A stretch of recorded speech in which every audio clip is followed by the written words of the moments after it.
¿Qué tal? Pues estamos una vez más en Hablemos Escritoras y ha llegado el momento de otra presentación del libro porque queremos que las obras de escritoras de todo el continente, España y el Caribe, se lean y se lean mucho. Hoy, además, estamos muy contentos porque el libro que se presenta es de una gran crítica y poeta, además de colaboradora de Hablemos Escritoras en la sección LAM, Literatura alrededor de la mesa, y en la sección Reseñas. Le damos la bienvenida a Mónica Velázquez. En la celebración de Animal Print, publicado por Plural en 2025, el último libro de Mónica Velázquez, un hermosísimo y sensible volumen de poesía, un libro político, un juego lúdico, un llamado a animalarse, como ella dice. Nos acompañan también la poeta y crítica María Ángeles Pérez López desde España y desde Argentina la crítica María Lucía Pupo. Desde 4 distintos países del mundo los invitamos hoy a escuchar esta conversación sobre Animal Print, que también pueden ver en video en nuestro canal de YouTube y escucharlo en todas sus plataformas de audio. Yo soy Adriana Pacheco y como siempre es un gusto recibirlos en Hablemos Escritoras. Escuchemos sobre Animal Print.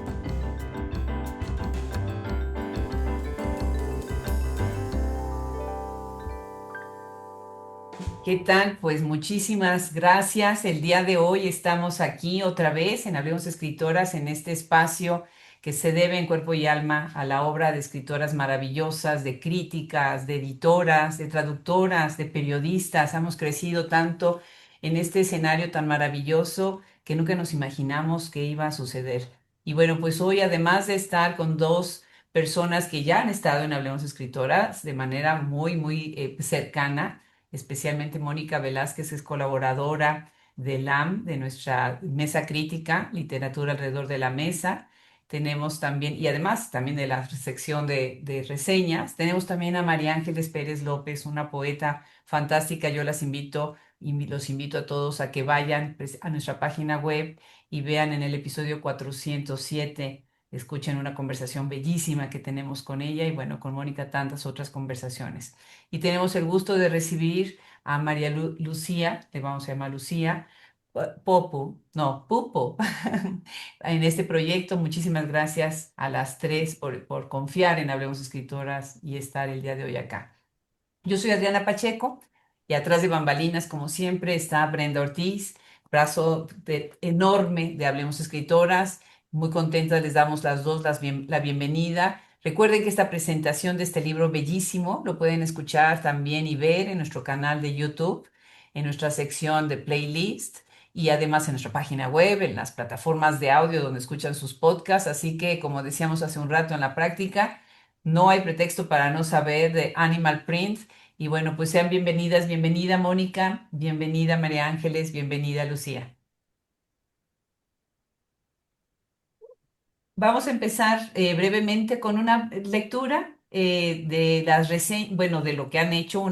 Sería imposible poder leer todas las cosas que han hecho en sus carreras, tanto como críticas como también como poetas. Pero bueno, déjenme leer rápidamente la reseña de Mónica, la bio de Mónica, y que Mónica nos pueda saludar una vez que la hayamos presentado.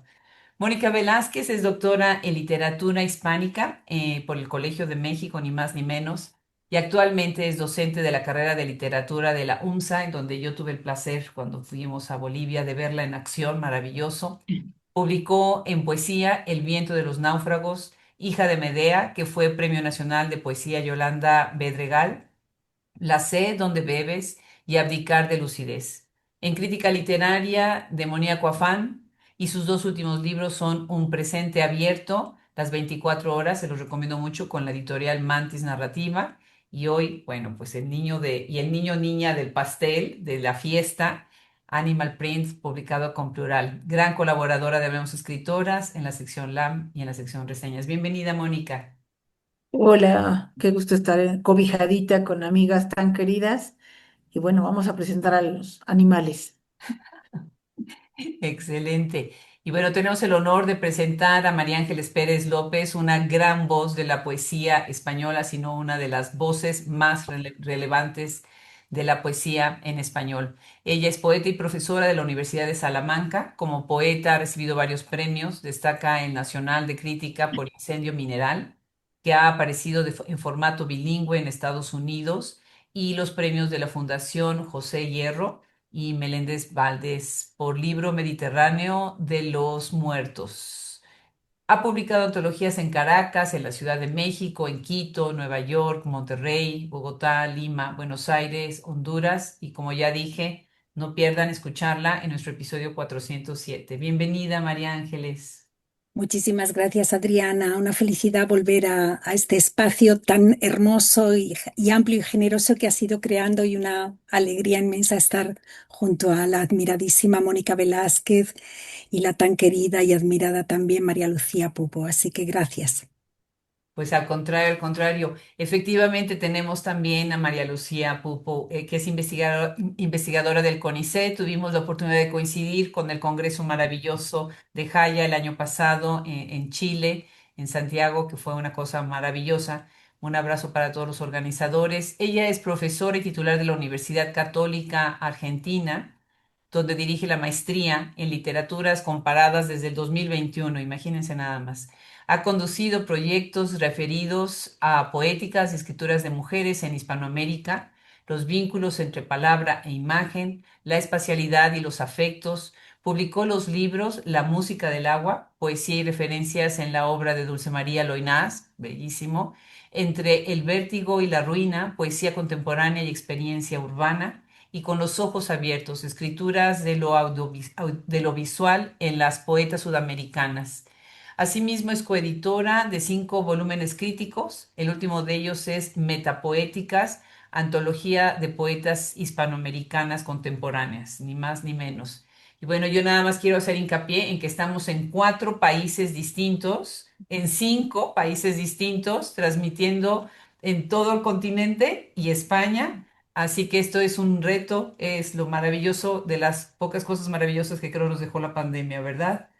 Bienvenida, Lucía. Gracias por acompañarnos hoy. Una alegría, Adriana, y poder compartir este espacio es realmente un privilegio con Mónica y María Ángeles también. Bueno, pues yo las voy a dejar en conversación y nada más quiero dar un par de ideas que a mí me detonó cuando me llegó este libro hermosísimo a mis manos, que gentilmente Mónica lo envió.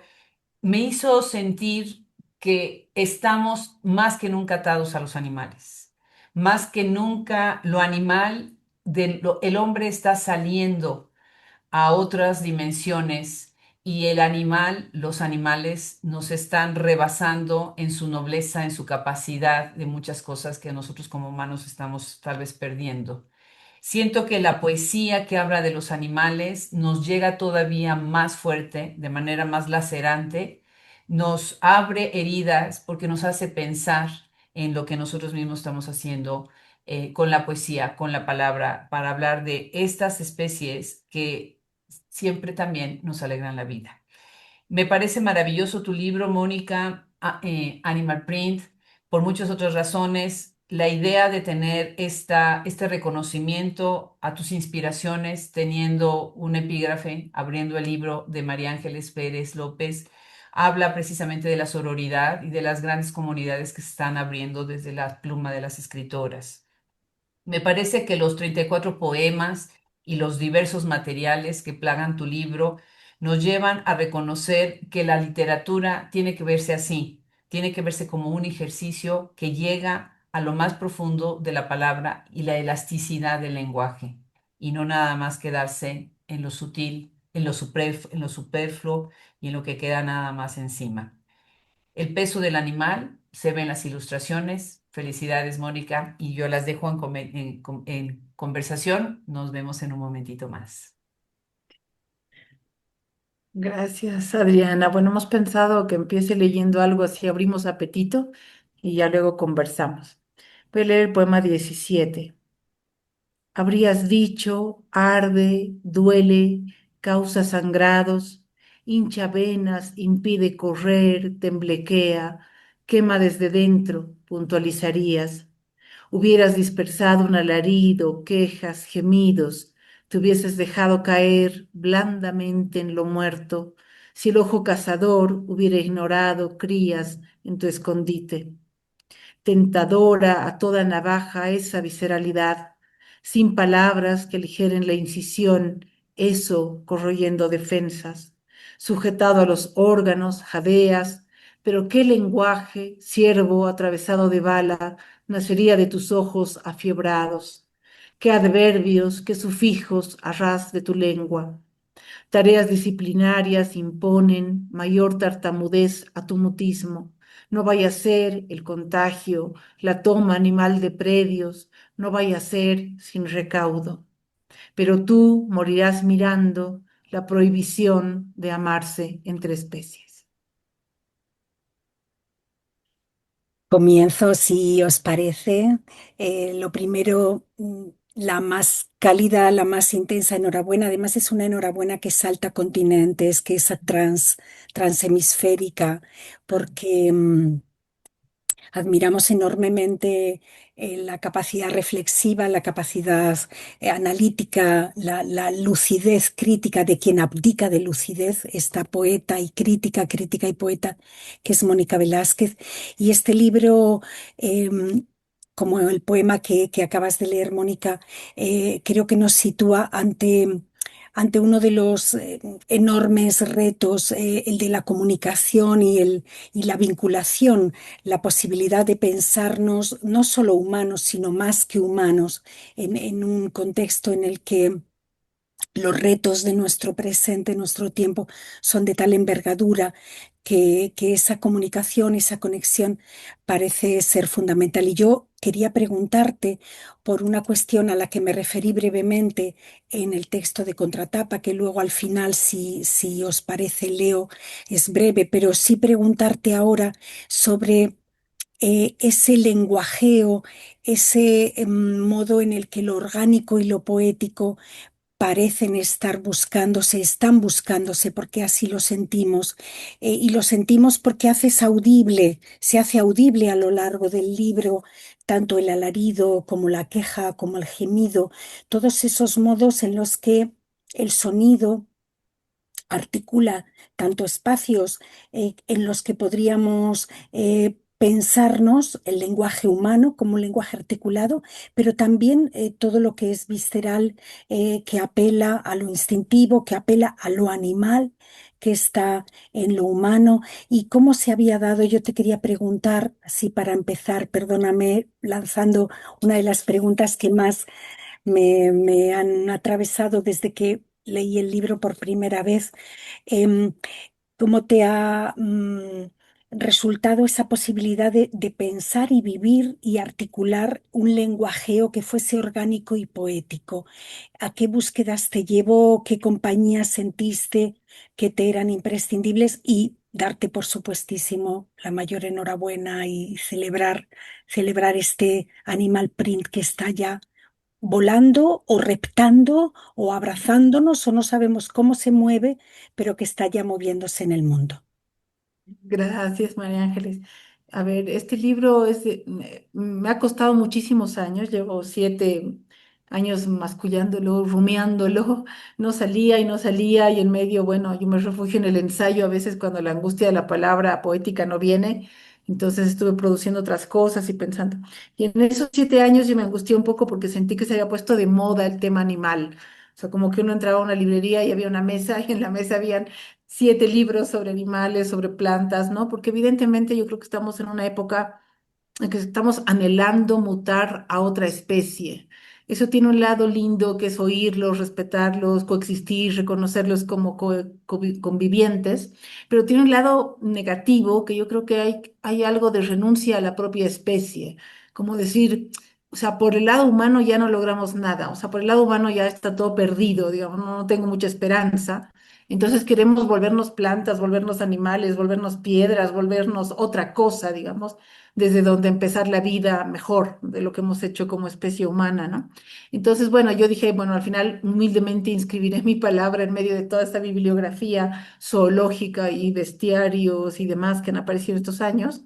Y evidentemente yo no quería que los animales fueran metáfora de algo, así como cuando decimos, ¿no? Trabajado como un perro o qué sé yo. Ni tampoco quería que fueran que hablaran, ¿no? No quería una fábula de Sopo, digamos, no quería que hablaran. Humildemente me parece que es muy pretencioso creer saber qué dirían y más todavía creer saber qué nos dirían a nosotros, ¿no? Como si nos tuvieran que hablar a nosotros y seguramente hablan mucho más entre ellos, ¿no? Y bien.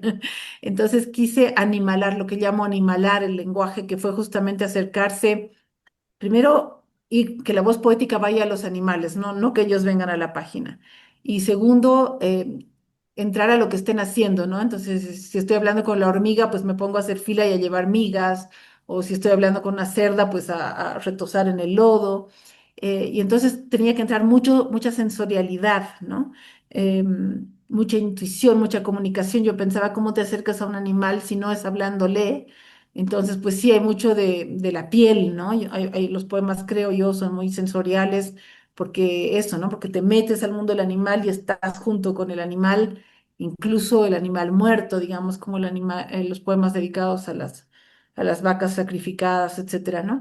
No quería tampoco que se me vuelva un poemario de defensa del veganismo, digamos, tampoco quería que se vuelva una causa, pero sí quería como una tentación de cuánto nos podemos acercar a ellos sin humanizarlos, ¿no? Acercarnos a los animales de diferente tipo y pensé también en animales, porque uno piensa siempre pues en osos y en los más peluditos y simpáticos y las aves que son siempre maravillosas, pero yo también pensaba las serpientes, ¿no? Que a mí me dan un poco de cosilla, pues acercarme a ellas y ser también un poco serpiente. Entonces fue como acercar eso y evidentemente el desafío era cuánto el lenguaje podía acercarse a eso sin volverse, que yo tampoco quería usar la pura prosopopeya, digamos, ¿no? Pero que la tocara, que la rozara un poco. Así que sí, ese fue el desafío mayor, el trabajar el lenguaje. Yasmín. Bueno, siguiendo esta línea de reflexión, creo que no es casual que como epígrafe de Animal Print hayas elegido justamente, Mónica, tres versos de María Ángeles Pérez López, que es parte de este diálogo también que ustedes como poetas contemporáneas y también como referentes en el pensamiento de la poesía, en la crítica, vienen sosteniendo, ¿no? Me permito leer esos tres versos de María Ángeles. Animal amputado que no muere, vegetal amputado que no muere, palabras amputadas que no mueren. Y, y esta entrada, digamos, este umbral a tu texto, me parece que ya abre esa relación entre lo vivo, más allá de lo humano, y también el lenguaje en tanto materia, ¿no? Como que hay un cuerpo, una corporalidad que está en las plantas, ¿no? Me hacía pensar en Max Scheler cuando hablaba del alma vegetal, el alma animal, eh, y, y en alguna conversación previamente, creo que te lo comenté, me resuena mucho a medida que leo todo el libro, en ese acercamiento a los animales, la pregunta por nuestro cuerpo, ¿no? Como si el salir del humanocentrismo también nos enseñara a pensarnos seres vivos, seres animales, como ese verso de Biel Temperley, ¿no? El poeta argentino, voy hacia lo que menos conocí en mi vida, voy hacia mi cuerpo. ¿Hay algo de eso también, de salir para volver a entrar en el fondo? ¿Cómo se dio ese proceso en tu escritura? Gracias, Lucía. Sí, a ver, por un lado, yo creo que algo que les debo a los animales, que fueron estos 7 años de mucha investigación de muchos diferentes órdenes. Yo nunca he tenido mascotas, creo que no quiero tenerlas tampoco, pero me gusta visitarlos en su hábitat, digamos, y ver qué hacen, ¿no?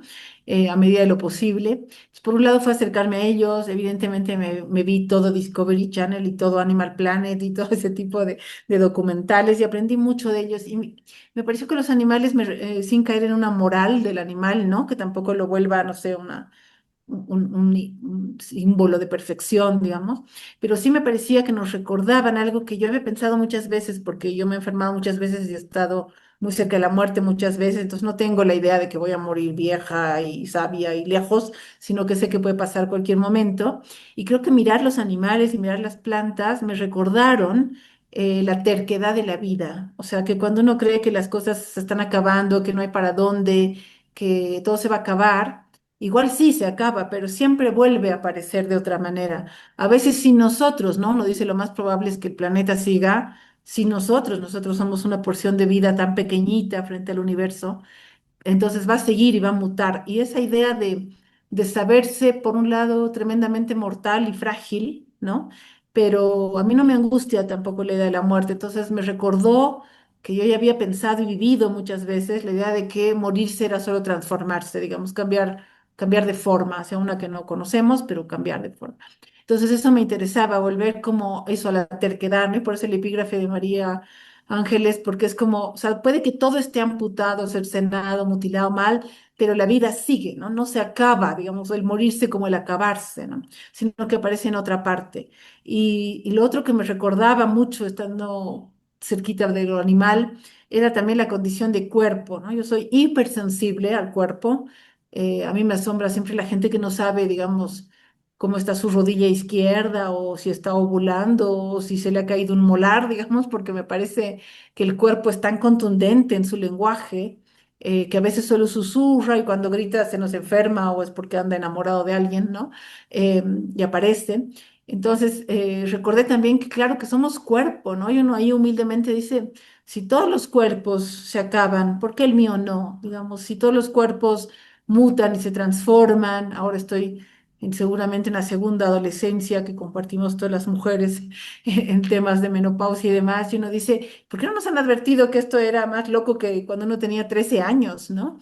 Entonces uno dice, bueno, el cuerpo cambia y a pesar de que uno se pelee y le cueste alfabetizarse respecto al nuevo cuerpo, creo que ver a estas otras formas como animales, vegetales, etcétera, nos recuerda eso, ¿no? Que somos cuerpo y que eso implica una serie de circunstancias para nada pesarosas y para nada eh, o sea, no creo que haya que subestimarlas, y más bien creo que hay que potenciarlas y mirarlas con mucho cariño. Gracias, Mónica. Creo que sí, que esa terquedad y esa potencia de la vida atraviesan todos los poemas. Sí.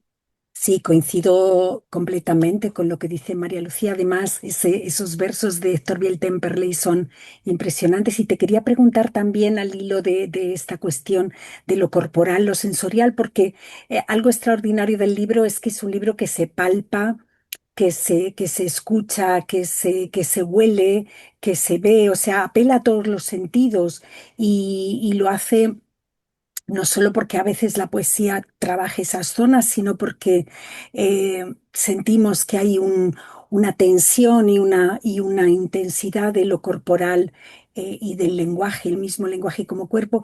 Y aparte de la referencia que ella daba, a mí me venía a la mente el poeta que admiramos tanto, el poeta boliviano Jaime Sáenz, en un momento determinado, claro, cuando él se refiere en tu caso, tu morada, tu ciudad, tu noche y tu mundo se reducen a tu cuerpo y quien lo habita no eres tú, sino el cuerpo de tu cuerpo. Entonces, preguntarte si en estos años de búsqueda como enorme lectora y pensadora y alguien que, bueno, no solo conoce muy bien la poesía boliviana, absolutamente eres referente para todos los estudios de poesía boliviana dentro y fuera de tu país, sino en tus búsquedas también como creadora, ¿qué voces te habían estado acompañando? Si habían surgido lazos, vínculos que te parecieran notables para esta pregunta que te hago.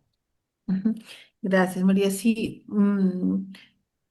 no sé, bueno, a ustedes les debe pasar también que a veces uno se encuentra con lectores que dicen, ay, pero eres académico, así como si fuera un menoscabo, ¿no? Cuando uno hace poesía. Y a mí siempre me ha parecido que la maravilla de la academia es que me ha dado mucha biblioteca, digamos, me ha dado mucha lectura. Y la lectura para mí es tan absolutamente real y vital como bailar, ¿no? Entonces me parece que cuando alguien dice, pero hay mucho intertexto, mucha alusión a otros escritores o tal, yo digo, pues sí, también podría nombrar a muchos bailarines y podría nombrar comidas y podría nombrar, porque son presencias vivas esas voces, ¿no? No es, para mí, y creo que para ustedes tampoco, no es un ejercicio de erudición, digamos, pero quería que me acompañen algunos los nombro, otros no, otros están citados, otros están solamente velados. Para mí alguien que fue fundamental en su manera de concebir lo animal es Marosa Di Giorgio, ¿no? Marosa Di Giorgio en este mundo en el que todo está vivo, todo es sensual, todo se devora a todo, esa como vorágine de lo extraordinariamente vivo y de cómo lo muerto nutre lo vivo, esa cadena así imparable. Eso siempre me impresionó, es una poeta a la que vuelvo cada tanto y estos años pues sí la estuve visitando. Em, Hay un poema que habla sobre la araña, en la que no está explícita, Marosa, pero según yo hay unos guiños ahí, algunos de sus poemas en los que la voz poética prepara a los animales que se va a comer, ¿no? Y siempre me aparecía así, ¡ah, qué inquietante! Entonces dije, pues voy a hacer más bien que yo sea la comida del animal, a ver qué pasa un poco al revés, ¿no? Esta araña que se va a devorar algo, incluyendo el dedo, digamos, que la está escribiendo, ¿no? También me ha servido mucho ensayo, ¿no? Emanuel Cocha me parece un pensador maravilloso que ha pensado justamente cómo aprender de los insectos a convertirnos en otra cosa. Eso me pareció así iluminador totalmente. Y después, bueno, muchísimos poetas que están ahí citados por diferentes cosas, ¿no? No sé, El mulo de Lezama Lima, de ese hermoso poema, El mulo en el abismo, que siempre me hizo llorar, siempre me tocó algo. Entonces dije, "Ah, pues le voy a escribir al mulo de Lezama, ¿no? Y me voy a ir con él hasta el fondo a ver qué pasa, o la maravillosa perra amarilla de Donoso, ¿no? Que es tan maravillosa, presencia tan inquietante, ¿no? Entonces he dicho, ah, pues la vamos a seducir, a ver qué trae esta Peta Ponce aquí, ¿no? Entonces también creo que ir a muchos de estos escritores, pero también, digamos, la arquitectura de Mata Clark, o también la moda de Alexander McQueen en esa enorme exposición muy, muy brutal que hizo, en la que al final aparece una mujer desnuda, pero con una máscara y salen un montón de bichos de ella, ¿no? Esa imagen siempre me ha parecido así súper potente. Entonces hay varios compañeritos, hay varios de música también. Eh, sí, algunos los he puesto, otros he dicho, pues que investigue el lector, lectora, o que no, porque yo creo que se los puede disfrutar sin eso también. Siguiendo con esta línea de intertextos que también aparecen no solo como referencias, sino como diferentes registros, ¿no? Yo encuentro que hay ironía, hay humor. Por ejemplo, marqué este verso, ¿no? Ando gusana en la manzana, que es muy, del estilo de Marosa de Giorgio también. Te quería preguntar cómo lo lúdico está presente en el origen de los poemas, así como decías, bueno, transformar el de Lezama Lima, darle voz a otro de los personajes en la escena, eh, cómo jugar con la materia verbal al mismo tiempo que en muchos de los poemas se expresa realmente el dolor, ¿no? Se habla de partos, de las intervenciones de la medicina, del sufrimiento, que parece lo contrario del juego. ¿Cómo se da esa tensión en tu creación? Gracias, Lucía. A ver, antes que este libro, y porque les digo que tenía tanta angustia de no poder escribir, que me pongo a escribir ensayos como loca porque me saca la angustia de la falta de palabra. Entonces publiqué Un presente abierto a las 24 horas hace 2 años, que también fue un libro que fui escribiendo varios años. Y en ese me di un gusto especial porque en la vida yo me río mucho. Me río tal vez porque soy también muy intensa, como dicen ahora mis alumnos. Entonces, no sé, una vez tuve un amigo que me decía que ir a apagar la luz conmigo era como subir a la luna de la pura intensidad, ¿no? Yo vivo la cotidianidad con exagerada intensidad, perceptual sobre todo. Entonces, el humor es mi contraparte urgente, ¿no? Porque si no, no puedo.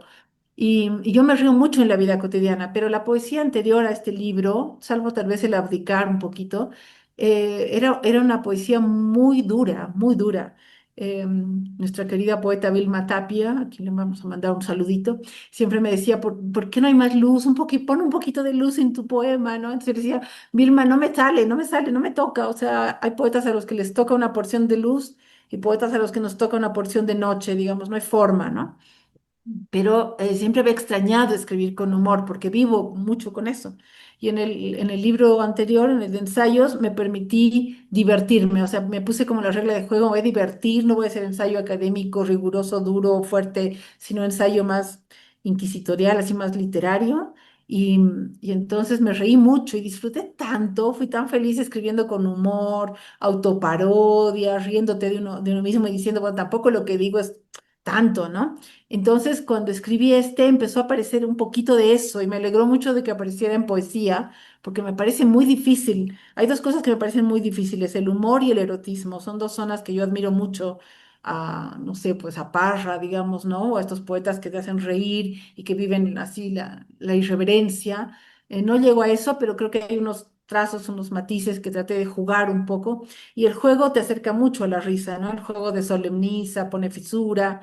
Entonces decidí también jugar un poco a eso y jugar en diferentes registros, como bien dices, me gusta que lo menciones, porque por un lado no puede soñarse ser una ballena flotante muriendo con otra, ¿no? Por el exceso de plástico en los mares y es pesaroso y es como un juego de roles doloroso, pero también uno puede jugar, pues eso, ¿no? Meterse en el barro con la cerda y tratar de hacer todo un espectáculo de la lujuria, digamos, justamente frente a lo mortuorio, ¿no? Entonces, el juego para mí fue central como mecanismo, como movimiento de perspectiva de voces para los poemas, sí. Antes de darle la posta a María Ángeles, pensaba que esos juegos de roles también están en Hija de Medea, Mm, porque lo teatral, ¿no? Y si se quiere, la tradición del monólogo dramático, vos ya la venías explorando. No sé, sí. vos, María Ángeles, cómo lo ves también desde tu experiencia de lectura para que Mónica nos cuente eso, ¿no? Que quizás no era una técnica que no manejabas, esta de darle voz a una otra edad tan distinta, ¿no? Ujú. Sí, de acuerdo totalmente, que es una cuestión clave y además retomo un poquito la reflexión de María Lucía sobre los diversos registros, porque una de las razones por las que este libro es apasionante, es un libro que va a interesar enormemente, que es un libro que se queda instalado en quien lo lee, que es decir, modifica el espacio de quien lo lee, su imaginario, desde la portada, por supuesto, el título y la disposición también. Entonces, se quería preguntar por el modo en el que se van dando esas dos zonas, al menos dos zonas muy evidentes.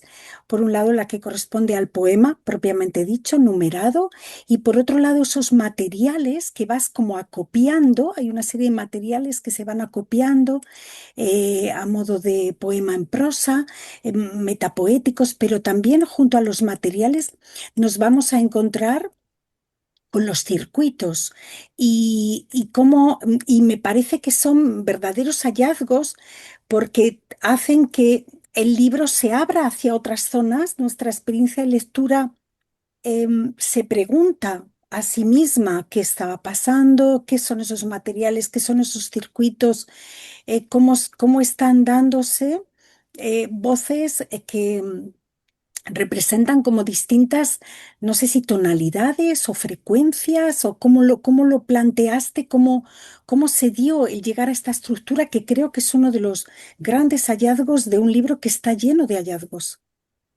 Gracias, María.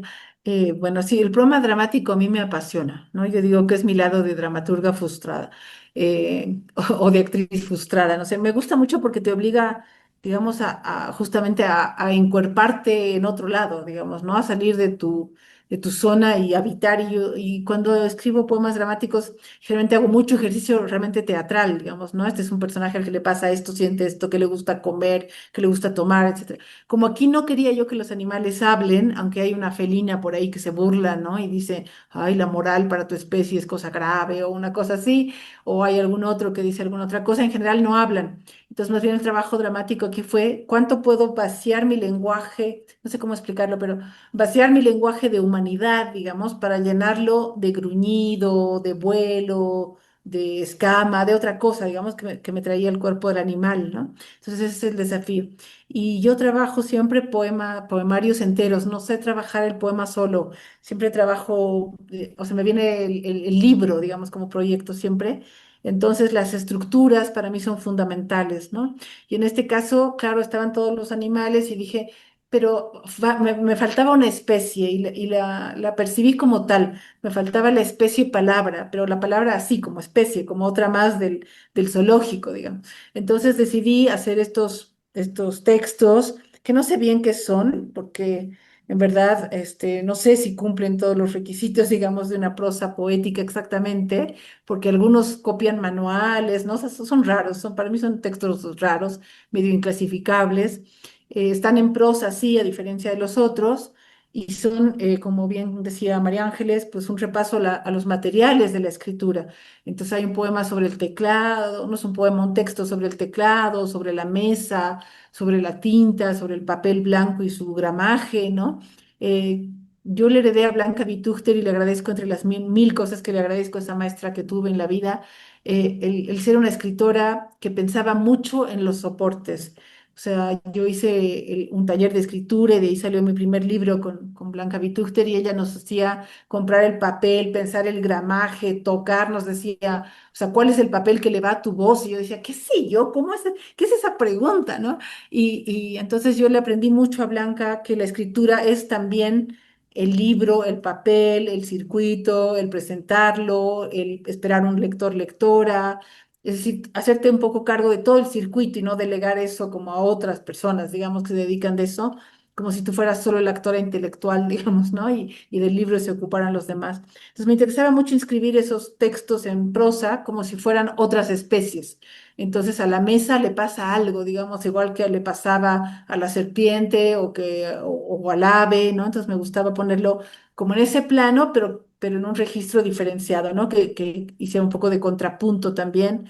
Y también que ahí hay más humor, evidentemente, por lo permite también el registro y que fuera también un contrapunto del ánimo, ¿no? Porque evidentemente con todo lo que les hemos hecho a a los pobres animales, pues sí, habían poemas pesarosos, entonces pues ahí venía bien un material, ¿no? Y me interesaban los materiales y los circuitos, es decir, que uno pone a circular un poema y decía, pues como un auto, ¿no? A ver si no se choca, digamos, o como la sangre en el cuerpo, ¿no? O como la moneda, que es tan misteriosa su manera de circular.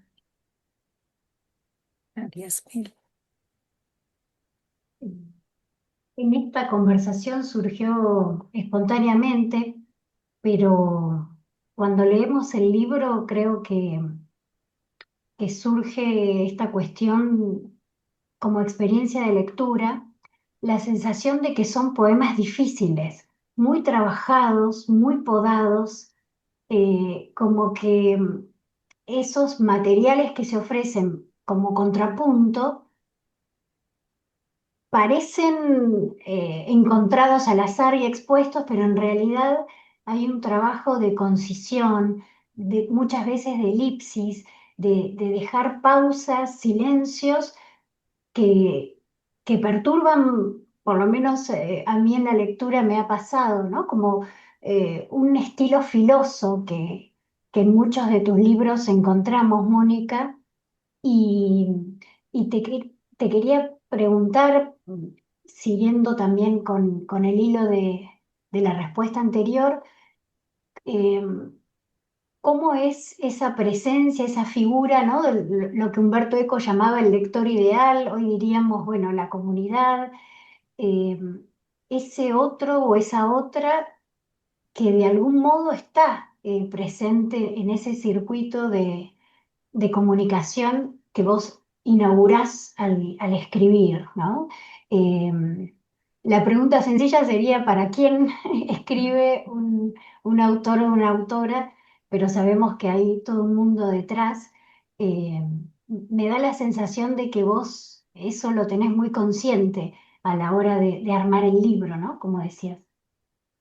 Y bueno, a mí no sé si les pase también a María Ángeles cuando escribe, para mí un síntoma de que la cosa empieza bien es cuando empiezo a escribir y tengo un par de textos, digamos, y me viene una estructura, pero cuando leo el texto digo, ¿qué es este lenguaje? ¿Qué está haciendo? O sea, como esta cosa que dicen los psicoanalistas que parece misteriosa, pero es muy, muy concreta cuando uno escribe que es el ser hablado, ¿no? O sea, hay algo en vos que empieza a hablar y digo, ¿por qué estoy diciendo? Qué raro, ¿por qué estoy poniendo ese verso? Y me gusta no racionalizarlo, dejarlo lo más que pueda fluir, digamos, aunque este libro les digo que fue a trancazos, ¿no? Y era un adverbio por año, ¿no? Era una cosa muy angustiante de que no salía y no salía, pero me gusta cuando me extraña a mí misma, cuando no me reconozco muy fácilmente en ese lenguaje y digo, ¿qué está sonando aquí o por qué estoy poniendo estas cosas, ¿no? Y todo el proceso de escritura, a pesar de las muchas interrupciones que hubo en este libro, trato de no racionalizar eso, digamos, de dejarlo como un poco aparecer. A pesar de que yo reconozco, claro, porque en mucho tiempo pues cambió, ¿no? Y hay como diferentes momentos de escritura también, pero ya a la hora de armar, de editar, que es la parte dura y larga de la escritura, ¿no? Cuando uno parte de sus propios materiales y búsquedas y hace ajustes y pule cositas, sí tuve un poco la sensación, un poco culposa de que eran algunos un poco herméticos. Y aunque no voy a aludir nombres, diré que este libro sufrió muchos rechazos y dudas de si publicar, no publicar, etcétera. Y le agradezco, aprovecho de agradecerle a José Antonio Quiroga de Plural Editores, con quien he sacado los 7 libros hasta ahora, por confiar y creer, ¿no? Y entonces me vino un poco una culpa, ¿no? Una culpa, antes tenía, en los otros libros tenía culpa porque me sentía muy pesarosa y me acordaba de una carta hermosa, hermosa que tiene Mallarmé a su editor cuando está escribiendo Igitur, y no es que yo me esté comparando con Mallarmé, claro, pero le dice, no sé por qué tengo que escribir yo de cosas tan oscuras. Lo único que me consuela pensar es que si tal vez yo las digo, alguien no las transite, ¿no? Y a mí eso me pareció fundamental. Y ahora en este libro ya no tenía culpa tanto de la oscuridad, sino culpa del lenguaje mismo, ¿no? Entonces decía, por ahí no se entiende, le exijo, es una poesía que exige evidentemente tiempo y calma, ¿no? No es una poesía, digamos, de la emoción rápida, entonces me daba un poquito de culpa. Pero después de que lo trabajé, porque en verdad he hecho como 3 o 4 versiones del libro y ha sido muy tortuoso, de verdad, todo el proceso, pensaba, bueno, también confío, digamos, o sea, confío en que quien se sienta convocado por este mundo va a entrar y va a encontrar su camino entre los varios que habrá. Y así como pienso, alguien que encuentre el intertexto se va a reír aquí, digamos, o va a entender esto, pero pienso, si alguien no lo conoce, funciona y digo, sí, tal vez le extrañe el nombre y lo googleará hoy día que es tan fácil hacer eso y listo, pero confío un poco, ¿no? Entonces yo pienso en un lector, lectora, lectore que esté preguntándose por quién ser en esta especie, digamos, si uno puede salirse de su especie o no, ¿no? Y cuánto y hasta dónde, y esto de coexistir con los demás, ¿qué significa realmente coexistir con los demás como conviviente de unos recursos y de una tierra limitados, ¿no? Sí, creo que se cumple el cometido porque es un libro que nos invita a hacernos preguntas, ¿no? Y María Ángeles, creo que coincidirás también, ¿no es cierto? Que no nos deja con certezas, sino de cara a algo nuevo, que no sabemos bien qué es, pero que anhelamos, ¿no? Algo así. Sí, totalmente, porque además hay momentos en que sentimos, claro, que somos hablados por el libro, ¿no? Que el libro nos nombra de alguna manera.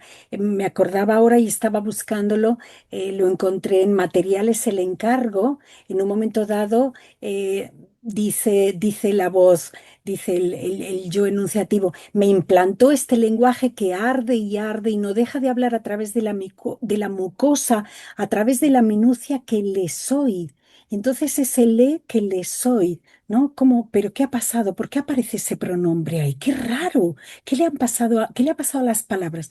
Y hay como una zona de resistencia, pero a la vez es muy atractivo en el sentido de que de pronto despierta preguntas. Ah, pero es que entonces no solamente decimos, sino que somos dichos. ¿Qué significará esto?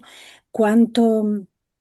Porque es una parte en la que está, claro, la reflexión sobre el lenguajeo, el animalar, todo lo que está en el fondo, pero que es también el vivir y el convivir y el malvivir, con otras especies, ¿no? Todas las formas que podríamos conjugar o los prefijos que podríamos poner, sí, totalmente, totalmente de acuerdo. No sé si tenemos, Adriana, que ir dejando paso a preguntas. Es que podríamos estar horas, como, no sé, porque es un libro extraordinario, es una autora extraordinaria. No te oímos, Adriana. Siempre hacemos lo mismo, ¿verdad? Terminamos hablando sin que nadie nos oiga.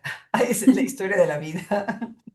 No, pues ella es una escritora extraordinaria y ustedes son unas lectoras extraordinarias.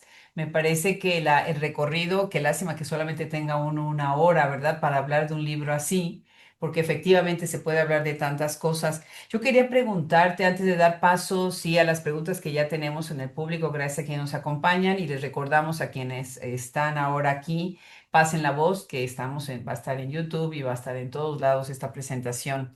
Yo quería preguntarte, mira, cuando tuve el gusto de que me recibieras, de que nos recibieras a mi hija y a mí en La Paz, Bolivia, en una visita bellísima, yo me di cuenta que los bolivianos, y me viene a la cabeza escritoras bolivianas que han marcado y que están marcando la literatura, como Giovanna Rivero, como Magela Buduán, que es prestada, adoptada de Venezuela a Bolivia, como Elvira Espejo, ¿no? O sea, invaluables voces.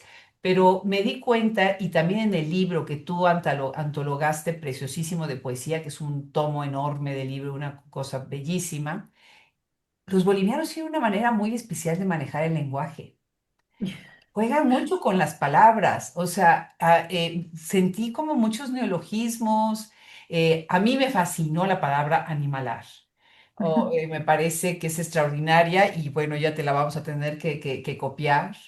Pero sientes que también hay una cuestión que viene con este idioma que ustedes hablan, esta presencia tan cerca de todos estos pueblos originarios, ¿no? De los grupos aymaras y de todos los demás, que enriquece también muchísimo su manera, no de hablar, sino de ver las palabras. Sí, aprovecho un poco de tomar lo último que decía María Ángeles y retomo lo que me dices, Adriana, gracias. A ver, por un lado, yo creo todavía, sé que hay muchos colegas poetas que no están de acuerdo, pero yo creo todavía en que la poesía tiene que hacer algo con el lenguaje, digamos, es decir, tiene que ponernos en zona de riesgo con el lenguaje, en zona de extrañamiento, justamente para no creer que en vez de mugir hablamos, digamos, ¿no? Hablamos y la palabra nunca sale mugido, digamos, sale mugido, ronquido, bramido, no sé qué, ¿no? Entonces, a mí me parece que es fundamental para mí en la poesía recordar que ese idioma, lenguaje, es un problema, digamos, y es una convención, y más porque en este caso iba dirigida o va dirigida a animales, digamos, cuyos códigos yo no entiendo, ¿no? Entonces, claro, a ratos yo decía... Yo quería escribir, las aves siempre salían ganando, ¿no? Como que hay ese poema del colibrí, que fue un regalo, en verdad, por el mundo guaraní, y relacionando un poco con lo que decías, Adriana. Yo a ratos decía, ojalá sonáramos, pues como los pájaros, pero eso ya lo dijo nuestro querido Juan Luis Martínez de maneras inmejorables, así que yo no lo trataré de hacer, y etcétera. Pero también decía, claro, a veces reptamos. Yo pensaba, por ejemplo, en la doble R, una R que tenemos no en toda Bolivia, sino en la parte andina, que arrastramos, ¿no? Así la R inicial.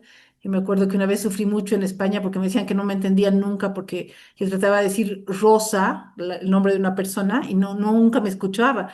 Entonces decía, le voy a escribir, ¿qué hago? No llego a esa R, no llego, ¿no? Entonces yo quería trabajar esas zonas, digamos, de que el lenguaje se arrastra, entonces hay mucha consonante, pero también suena alado porque haces como que el ritmo se acelere en el poema. Entonces esas maneras de insertar la sonoridad, ¿no? Ahora, lo que dices, Adriana, yo estoy convencida de que sí, sobre todo... A mí me pasa, yo digo con cierto pudor, pero tampoco con demasiado, pero con cierto pudor que no hablo aymara. Hasta mi abuela se hablaba aymara normalmente en las calles, después de ella ya no tanto en la generación de mis padres, y no me llegó a mí, bueno, no me he puesto a ello, digamos, pero me he reído muchas veces hablando con alumnos, alumnas aymaras, que me dicen, pero ordenas la frase igual que en aymara. Y yo digo, ¿cómo puedo hacer eso? ¿No? Y el aymara que te permite la movilidad de decir todo el predicado y al final poner quién habla, un poco como el alemán, creo, ¿no? Al final. o esas cosas, o los reflexivos, ¿no? Nosotros decimos, se me ha muerto, se me ha ido, ¿no? Esto, le soy algo al otro, y tú dices, ¿de dónde sale eso en el español?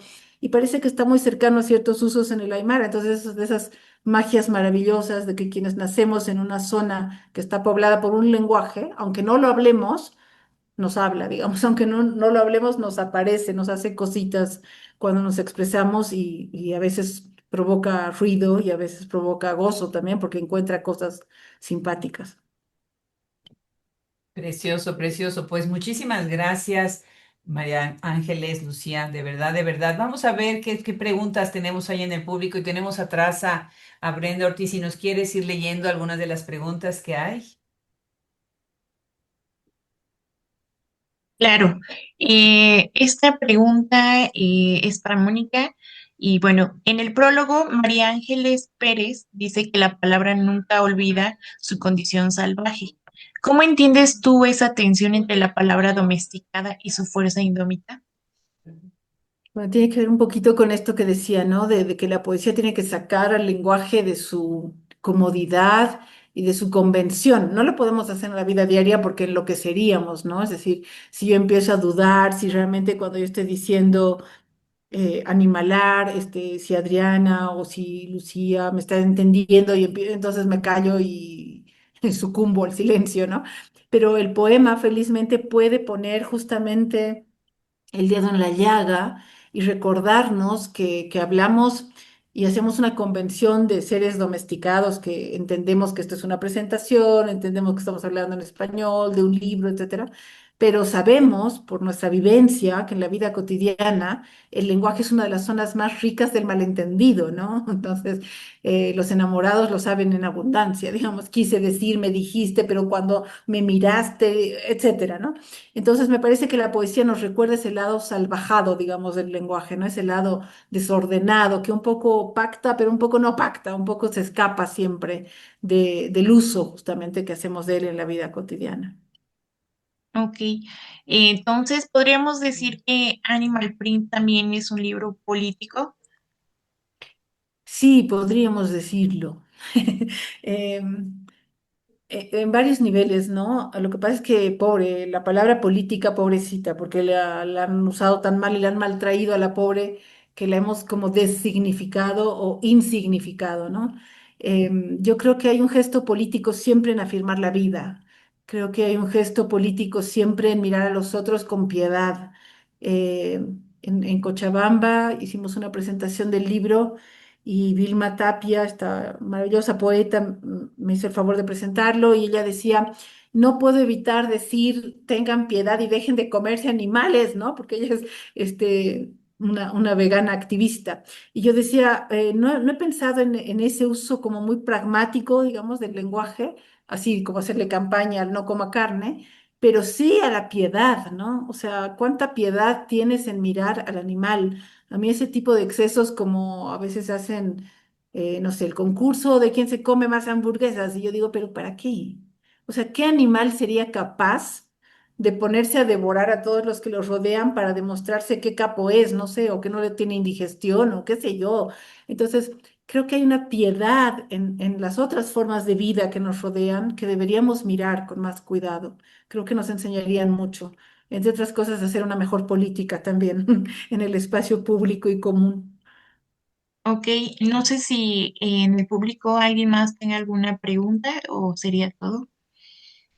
Ah, perdón, hay una cosita, me autopregunto. No, hay una cosita que quería decir, porque ha intranquilizado algunas, sobre todo lectoras. Yo no me considero así feminista responsablemente como quienes lo son, así contundentemente, pero se me fue apareciendo han visto el uso del femenino, o sea, se me fue como dando, y cuando vi que ya aparecían 20 poemas, dije, ya algo está así, ¿no? Y cuanto más fuerte me apareció la urgencia de dejar eso y además de reforzarlo y trabajarlo, fue en un verso de un poema que a mí me gusta mucho porque es un poema con un origen muy doloroso, que es el de Animal, ¿a dónde fuiste a meter el hocico? ¿No? En ese poema aparece un verso que dice, Colmilla tú en las ferias del marfil.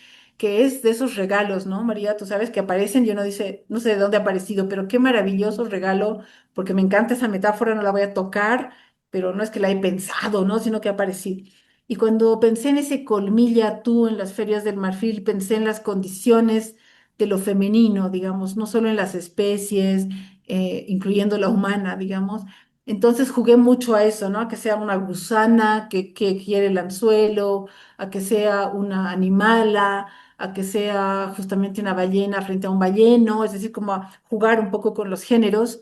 Y eso, reconozco yo lo político de ese gesto, pero no por una reivindicación solamente, sino por una interpelación, ¿no? A mí siempre me ha impresionado por qué usamos los nombres de los animales femeninos en términos peyorativos siempre. Entonces, zorra, loba, perra, ¿no? Y tú dices, ¿y por qué zorro, lobo y perro no están mal? Digamos, o sea, no, ese tipo de cosas. Entonces, también nos apropiamos incluso del género de otras especies, a veces para hacer cosas bastante pesarosas.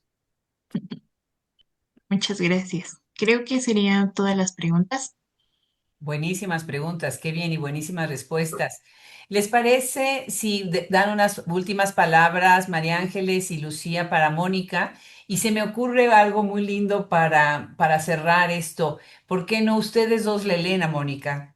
Si tomamos un poema y puedes, cada uno de ustedes le lee, no tenemos tanto tiempo para uno largo, pero sería lindo, ¿no? Unos versos de cada uno, el que ustedes quieran que tengan a la mano y con eso podemos despedir y como que apapachar todavía más, como dicen en mi tierra, México, no apapachar a Mónica, si les parece bien. Maravilloso. ¿Quieres empezar, Lucía? ¿Quieres que empiece yo? Eh, como quieras. Yo tengo un verso y luego si tú tienes un poema, Mónica ya sabe que me impactó mucho cuando lo leí por primera vez y dice, ¿de dónde el impulso de yacer entre depredadores? Y, y creo que todo Animal Print nos hace pensar en la violencia que no está solamente afuera, sino que también todos, todas tenemos dentro, ¿no? La violencia de los códigos, la violencia del lenguaje, la violencia de no escuchar nuestro cuerpo, de confundir quizás la ambición, el narcisismo con el instinto, ¿no? Esto que Mónica nos decía con el ejemplo de comer por comer, sin hambre, ¿no?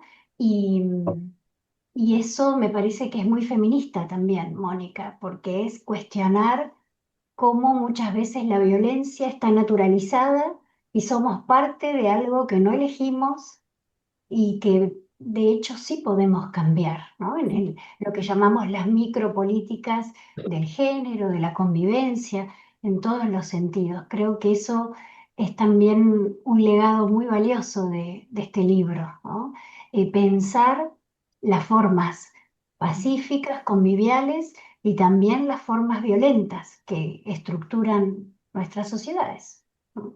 Y la forma de ir a la violencia, a mí ese poema que es, les digo, el más doloroso para mí, uno de los más fuertes, ese de Animal a donde fuiste a meter el hocico, porque justamente uno piensa, uno puede caer en la violencia, pero ¿cómo es posible que yo haya ido hacia ella, ¿no? Eh, Da para otra hora, digamos, pero sí es algo que me inquieta mucho, sí. Sí, a mí también me ocurre lo mismo y quería insistir en ese aspecto que tenía que ver con lo político, o sea, con la dimensión fuerte que el libro tiene, que sentimos que el libro habla a nuestro tiempo y nos habla y tiene tanto que decirnos porque me hacía pensar en esa distinción que propone Chantal Mayar, la gran pensadora, la gran poeta española, entre el hambre y el ansia. Mm, El hambre corresponde al instinto de la vida por continuar siendo vida, mm, como la flor que se abre en medio del asfalto, es decir, aquello que pugna por ser, mientras que el ansia correspondería a ese espacio para la violencia, donde la violencia puede aparecer, aparece. Evidentemente, estoy simplificando mucho sus planteamientos que son mucho más potentes, pero sí hacer visible esta cuestión. Y sobre todo, hay unos versos que a mí me acompañan del libro extraordinariamente porque tienen que ver, bueno, el libro acompaña, creo, a lo largo de muchas páginas, pero en esa decisión, que es una decisión que es ética y es poética y es política y que corresponde a una propuesta fuerte, cuando dice el poema 5: quédate larva a ras de piso, ni se te ocurra salir piando, cuidado con dar la panza, anhelando cariñitos, repta, repta siempre, y carraspea, nada de metamorfosis, ni bacterial, ni alada, sirves. O sea, sacarnos de los lugares que conocíamos con verbos que podemos imaginar, por supuesto, la metamorfosis, las diversas metamorfosis de Ovidio a Kafka y de ahí, y llevarnos a otro lugar, que es el lugar de la larva. Es un lugar absolutamente menor, casi invisible, porque piensas en 8.000 millones de individuos sobre la faz de la Tierra, y sin embargo, qué extraordinario colocar ahí la mirada. De verdad que la más cálida enhorabuena. Gracias, María Ángeles. Es que la larva es una maravilla y a mí me molestaba por qué la quieren apurar. O sea, la larva tiene que ser mariposa ya, ¿no? Porque entonces ha cumplido, digamos, su cometido. Y digo, pero el estado larvario es maravilloso por varias sensaciones, ¿no?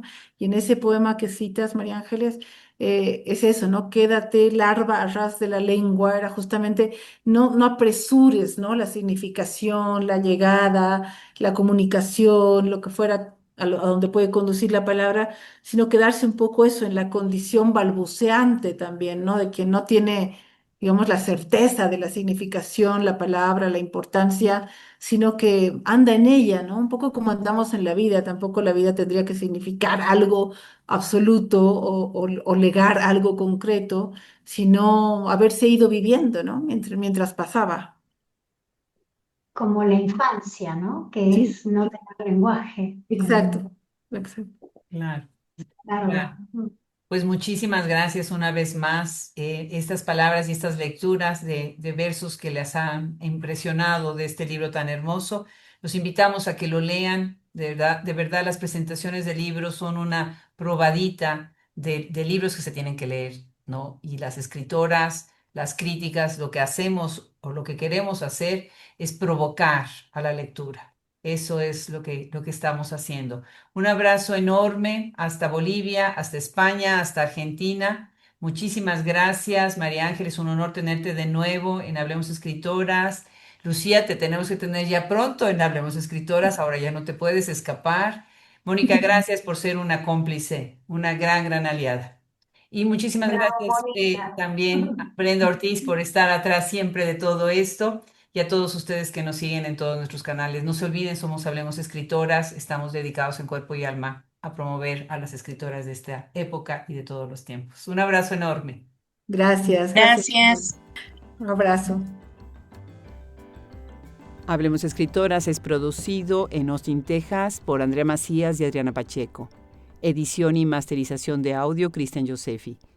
Diseño, social media, estrategia de difusión y proyectos especiales, Andrea Macías. Dossier, preparación, social media, newsletter y coordinación, Brenda Ortiz. La imagen es de Enigma Diseño, la plataforma de Nasolab. La música exclusiva para el proyecto es de Nando Garza. Nuestros colaboradores son Liliana Valenzuela, Anne-Janet Delgado, Francesca Denstedt, Rosemary Salum. En la sección Insólitas, Teresa López Pelliza. En la sección Poesía, Julia Santibáñez. La sección Leamos la lleva Valeria Rey de Castro.